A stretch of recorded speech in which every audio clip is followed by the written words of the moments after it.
এই দেখুন মাছগুলি কেমন বেশি বেশি খাচ্ছে। এগুলি শুধু প্রাকৃতিক খাবারই তৈরি হয়েছে। আমি 15 দিন যাবৎ কোনো খাবার দিইনি, আজকে এসেছি আবার খাবার দিতে।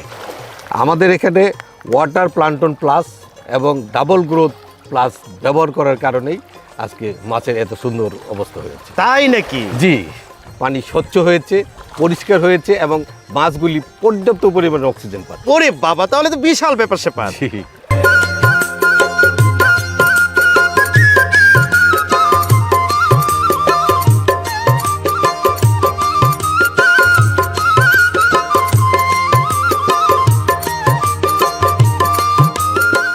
সুপ্রিয় মৎস্য খামারি ভাইরা, আপনারা জানেন যে আমরা মৎস্য খামারিদের সংকট, সম্ভাবনা এবং সাফল্যের গল্প আপনাদের শোনানোর চেষ্টা করে থাকি।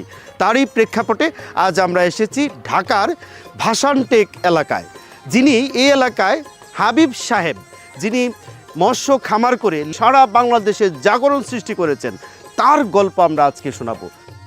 হাবিব সাহেব, জি কেমন আছেন? জি আলহামদুলিল্লাহ ভালো আছি, আপনি কেমন আছেন? জি আলহামদুলিল্লাহ ভালো রয়েছে। বিশেষ করে আপনাকে দেখে আরো ভালো লাগছে। জি। আচ্ছা হাবিব সাহেব, আমি শুনেছি যে আপনি একজন পেশায় আইনজীবী, পাশাপাশি এই মৎস্য খামারের সাথে যুক্ত রয়েছেন। তো আমরা জানতে চাই যে কিভাবে আপনি এই মৎস্য খামারের প্রতি আগ্রহ সৃষ্টি হলো। ধন্যবাদ। আসলে আমি ছোটোবেলা থেকে মাছ চাষ করতাম, লেখাপড়ার পাশাপাশি আমি গ্রামেতে মাছের চাষ করতাম। আমি ঢাকায় কীভাবে মাছ চাষটা করা যায়, আমি সেই কারণে বিভিন্ন লেক এবং নিয়ে আমি চাষ শুরু করি। বাহ, তাহলে আপনার চিন্তাটা সুন্দর ছিল। জি।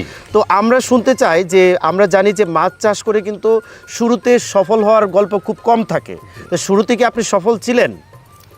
না, আসলে আমি প্রথমে 2 বছর খুব লোকসানের মধ্যে কাটছিল।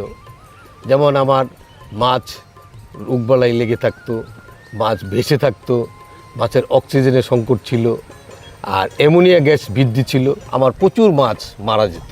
ও, তার মানে ওই সময় আপনিও লসের সম্মুখীনই ছিলেন। তো আজকে যে আপনার এই পজিশন, আপনাকে শুনেছি যে আপনি অনেক সফল হয়েছেন, সফল হচ্ছেন এবং সফলতার দিকে ধাবিত হচ্ছেন।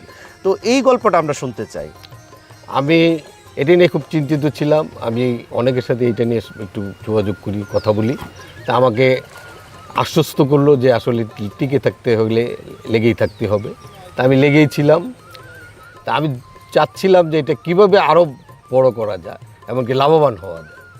তা আমি ওই একটি প্রতিবেদন দেখি মাছের, এই প্রোডাক্টের একটি প্রতিবেদন। সেখানে 2টি প্রোডাক্টের মানে খুব দেখা যায় যে এই প্রোডাক্টগুলি ব্যবহার করলে মাছের খুব উপকার হয়। তো সেই প্রোডাক্টের জন্য আমি প্রোডাক্ট 2টি অর্ডার করি। প্রোডাক্টটি হচ্ছে একটি ওয়াটার প্লান্টন প্লাস, আরেকটি হচ্ছে ডাবল গ্রোথ প্লাস। আচ্ছা হাবিব সাহেব, আপনি এই দুটি প্রোডাক্ট কিভাবে ব্যবহার করছেন? এই 2টি প্রোডাক্ট, একটা হচ্ছে ওয়াটার প্লান্টন প্লাস আর একটা হচ্ছে ডাবল গ্রোথ প্লাস। এই 2টি আমি ব্যবহার করছি 1 শতকে 100 গ্রাম করে। ওয়াটার প্লান্টন প্লাস প্রথম আমি দিচ্ছি, আর 3 দিন পরে এই 100 গ্রাম 1 শতকের মধ্যে ডাবল গ্রোথ প্লাস দিচ্ছি। এইভাবে দেওয়ার পরেই আমার দেখেন এই যে মাছের যে পানির রঙটি দেখে বুঝতে পারছেন, এখানে অক্সিজেনের পরিমাণ প্রচুর বৃদ্ধি পেয়েছে, মাছের গ্রোথও বেড়ে যাচ্ছে, এবং কি মাছের যে আগে খাবার যে পরিমাণে দিতে হতো এখন সেই পরিমাণের খাবার, অর্ধেক পরিমাণের খাবার দিলেই আমার মাছ সুন্দরভাবে গ্রোথ দিচ্ছে। আর আচ্ছা, আপনার এই যে মাছের বৃদ্ধিটা কেমন হচ্ছে?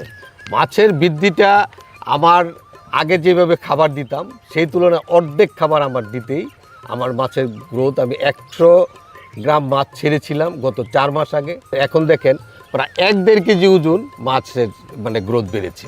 বাহ। এবং কি খাবারও কম লাগছে। তার মানে ওই যে আপনি এই দুটি প্রোডাক্ট ওয়াটার প্লাঙ্কটন প্লাস জি। এবং double growth Growth plus, Plus, এই দুটি প্রোডাক্ট ব্যবহার করার কারণে আপনি এই সফলতার মুখ দেখেছেন। জি জি জি।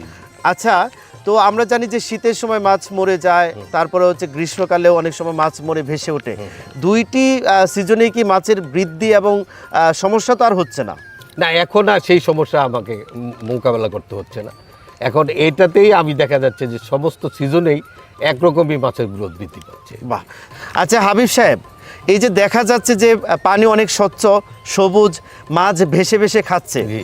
এটা কি ওয়াটার প্লাঙ্কটন প্লাস এবং ডাবল গ্রোথ প্লাসের কারণে হয়েছে? জি জি, ওয়াটার প্লান্টন প্লাস এবং ডাবল গ্রোথ প্লাসের কারণেই এই সুবিধাটা আমি পাচ্ছি। বাহ। আচ্ছা হাবিব সাহেব, আপনি কি কি মাছ চাষ করছেন? এখানে আমি মিশ্র এবং কার্প জাতীয় মাছ চাষ করছি। আর ওই পাশে যে পুকুরটা দেখতে পাচ্ছেন সেখানে আমি তেলাপিয়া মাছ চাষ করছি, অল্প আচ্ছা, পরিমাণে পাঙ্গাস আমি চাষ মানে করছি। বাংলা মাছ। জি জি, বাংলা মাছ। আচ্ছা হাবিব সাহেব, আপনি তো এই দুটি প্রোডাক্ট ব্যবহার করে সফল হয়েছেন। জি। এখন যারা মৎস্য চাষ করে সফল হতে পারছে না, আপনি কি মনে করেন এই দুটি প্রোডাক্ট ব্যবহার করলে তাদের কি সফলতা আসতে পারে? জি, আমি মনে করি যে তারাও যদি এই প্রোডাক্ট দুটি ব্যবহার করে অবশ্যই তাদেরও সফলতা আসবে। আচ্ছা আচ্ছা আচ্ছা, অনেক ধন্যবাদ। আপনি মৎস্য খামার করে আগামী সময়ে একটা আরও বেশি জাগরণ সৃষ্টি করবেন। মাছের চাহিদা সেটা অবশ্যই পূরণ হবে, জি। এবং এই মাছের চাহিদা পূরণ করার ক্ষেত্রে আপনার নামটিও অনেক ভালোভাবে উচ্চারিত হবে, সেই প্রত্যাশা রইল। অবশ্যই, ভালো থাকবে। ধন্যবাদ। সুপ্রিয় মৎস্য খামারি ভাইরা, কি বুঝলেন, কি শুনলেন? একজন পেশায় আইনজীবী, তিনি মৎস্য খামারকে ভালোবেসে, মাছ চাষকে ভালোবেসে মৎস্য খামারে উদ্বুদ্ধ হয়েছিলেন, এবং আজকে তিনি অনেক বেশি সফল হয়েছেন। এরকম সফল মানুষের গল্প আপনাদের শোনানোর চেষ্টা করি। তারই প্রেক্ষাপটে কিন্তু আজকে আমরা হাবিব ভাইয়ের গল্প আপনাদের শোনানোর চেষ্টা করেছি। আগামীতে চেষ্টা করব এরকম সফল মৎস্য খামারির গল্প আপনাদের শোনানোর জন্য। সেই পর্যন্ত ভালো থাকুন, সুস্থ থাকুন।